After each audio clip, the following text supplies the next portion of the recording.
Hey guys, I'm Evan Thorpe. This is Michelle Martinelli joining us via Skype, and this is For the Win's College Football Breakdowns. And Michelle, last week the top 4 teams took care of business. Alabama beat Citadel 50-17.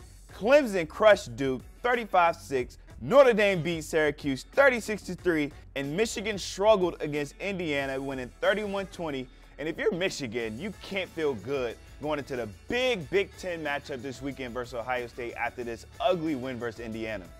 No, you can't, and I think the biggest reason for that is actually Michigan's defense. Their defense has been rock solid almost this entire season and a real powerhouse and the best and one of the best in the whole country. And their defense gave up almost 400 yards to a Big Ten team that does not have a winning record. That is a lot. So they definitely have to, you're allowed to have one bad game, right? Like that happens sometimes and they still won and that's all that matters.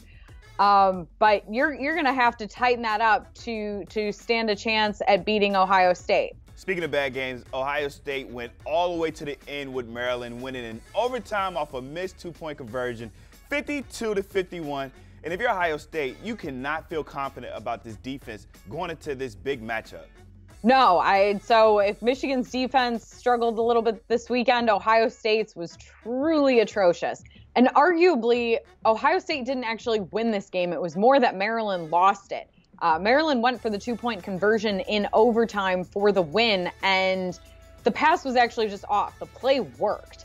And so Ohio State just cannot be feeling that great about their defense going into this Big Ten matchup this weekend. Yeah, like you mentioned, Ohio State and Michigan face off this weekend. The winner of this game goes into the Big Ten championship, and the winner will likely be the favorite. But for this game, what is the storyline? Can Ohio State's defense stop Michigan, or can Michigan's defense stop Ohio State's offense? I mean, it's a little of both, right? If Michigan's defense shows up the way it has really this whole season for the most part, and rattles Ohio State quarterback Dwayne Haskins the way we've seen happen in the past, so if they can keep him frazzled, if they can force him to make bad throws or throw it away, and really look like the Michigan defense we've seen this whole season, I think Michigan's in great shape. But if Ohio State's defense can keep Michigan's offense off their game a little bit, if quarterback Shea Patterson isn't quite making the throws we've seen him make, if their offense isn't as, producing as fast and as well as we've seen in the past, then this game is really probably going to come down to whoever has the ball last, whoever scores last. Enough for the Big Ten. Let's talk about the Big 12 and West Virginia losing to Oklahoma State, and now Texas could possibly sneak into that Big 12 championship. What's going on right now in the Big 12? So Oklahoma is definitely still in the driver's seat, right? They only have one loss this season. It is to Texas. If Oklahoma beats West Virginia on Saturday and Texas beats Kansas, which it should, it will be Oklahoma and Texas in the Big 12 championship game. If Oklahoma loses to West Virginia, the Big 12 is essentially going to lock itself out of the college football playoff. However, if Oklahoma beats West Virginia this weekend, wins out, and ends up being a one-loss Big 12 champion, that could end up challenging Big Ten champion for a playoff spot, particularly if that team is Ohio State.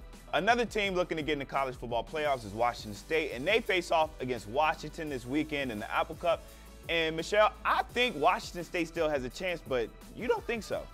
So, I mean, yeah, if Washington State wins out and ends up being a one-loss Pac-12 champion, I just think too many other things need to happen for them to have a reasonable shot at the playoff.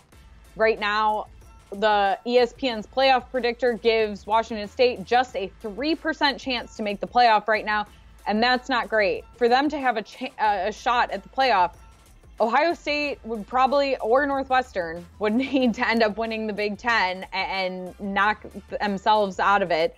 The Big 12 needs to have a 2-loss champion with West Virginia or Texas. And, maybe a team like Notre Dame needs to lose just for good measure. Oh, and by the way, Alabama definitely has to beat Georgia.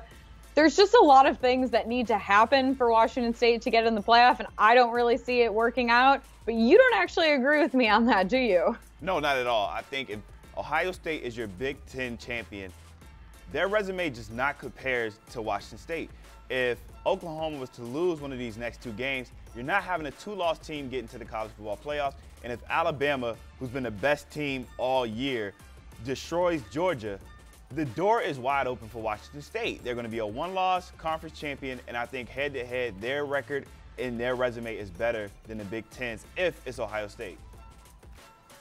Yes, all that could still play out. Washington State still has a path to the playoff. I just think that's too many pieces that need to fall for that to actually play out that way. Well, like we've seen this year in college football, anything can happen. And for Michelle Martinelli, I'm Evan Thorpe. Thank you guys for watching, and have a happy Thanksgiving weekend.